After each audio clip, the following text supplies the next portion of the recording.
சிறுபான்மை ஆணையம் ஒன்று இருக்கிறது, சிறுபான்மை நலத்துறை ஒன்று இருக்கிறது, சிறுபான்மையினுடைய வாரியம் ஒன்று இருக்கிறது, சிறப்பு குழு ஒன்று இருக்கிறது.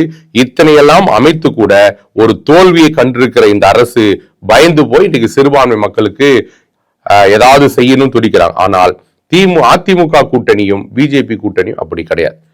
அதிமுகவும் பிஜேபியும் மக்களுக்கு நன்றாய் செய்ய வேண்டும் என்று ஆல்ரெடி 10 வருஷமாய் அதிமுக ஆட்சியில் இருந்த பொழுது சிறுபான்மை கிறிஸ்துவ மக்களுக்கு பல திட்டங்களை கொண்டு வந்தார்கள், பல செயல்பாடுகளை செய்திருக்கிறார்கள்.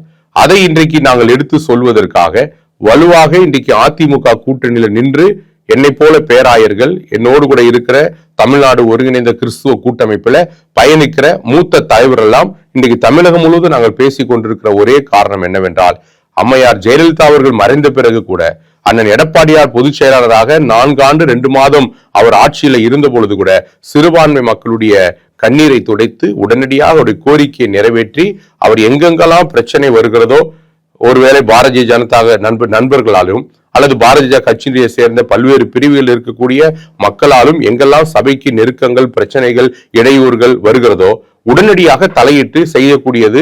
கோயம்புத்தூர்ல ஒரே நேரத்துல 7 இடங்கள்ல பிரச்சனை வந்தது. அன்றைக்கு உள்ளாட்சித்துறை அமைச்சராக இருந்த அண்ணன் SP வேலுமணி அவர்கள் உடனடியாக தலையிட்டு அந்த பிரச்சனைக்கு தீர்வு கண்டார். ஆனால் இன்றைக்கு எத்தனை இடத்துல இவங்க தீர்வு கண்டிருக்காங்க சொல்லுங்க பார்க்கலாம். இன்னைக்கு திராவிட முன்னேற்ற கழகம் ஆட்சி அமைந்த பிறகு எத்தனை தேவாலயங்களுக்கு பிரச்சனை வந்திருக்குது. நான் உங்களுக்கு அதுக்கு தேவையான எல்லா விவரங்களை கொடுக்கிறேன்.